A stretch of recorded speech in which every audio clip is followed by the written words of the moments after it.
ఈ విధంగా రికార్డు సరిగా లేకపోవటం వల్ల ప్రజలు విపరీతంగా నష్టపోతున్నారనేది మనకు అందరికీ తెలిసిన విషయమే.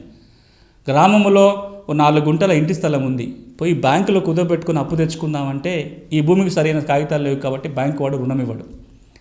అదే ఆ 4 గుంటలకి కనుక మన దగ్గర కాగితం ఉంటే దీన్ని బ్యాంకులో కుదవబెట్టుకుంటే 10,000 20,000 అప్పు తీసుకొని అది ఇంకొక దానికి పెట్టుబడిగా పనికొస్తుంది. ఈ రోజున భారతదేశంలో ఎక్కువ మంది పేదవాళ్ళు ఆస్తులు లేక పేదవాళ్ళు కాదు, ఆస్తులు ఉపయోగపడక పేదవాళ్ళుగా ఉండిపోతున్నారు అనేది నిపుణులు చెప్తున్న అభిప్రాయం. చాలా తేడా ఉంటుంది చూడండి.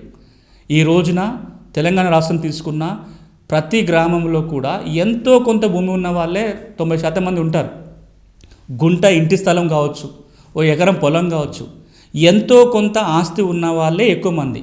అసలు సెంటు భూమి కూడా లేకుండా ఏ స్థిరాస్తి లేకుండా ఉన్న గ్రామీణ ప్రాంత జనాభా తక్కువ ఉంటుంది. 10% 15% ఉంటుందని ప్రభుత్వ లెక్కలే చెప్తున్నాయి. కానీ వాళ్ళకున్న ఆస్తి ఏదైతే ఉందో అది ఇంటి స్థలం కావచ్చు, వ్యవసాయ భూమి మీద ఆధారాలు లేకపోవటం వల్ల, కాగితాలు సరిగ్గా లేకపోవటం వల్ల, దానికి సంబంధించిన మ్యాప్ లేకపోవటం వల్ల ఆ ఆస్తిని పెట్టుబడిగా వాడుకోలేకపోతున్నారు.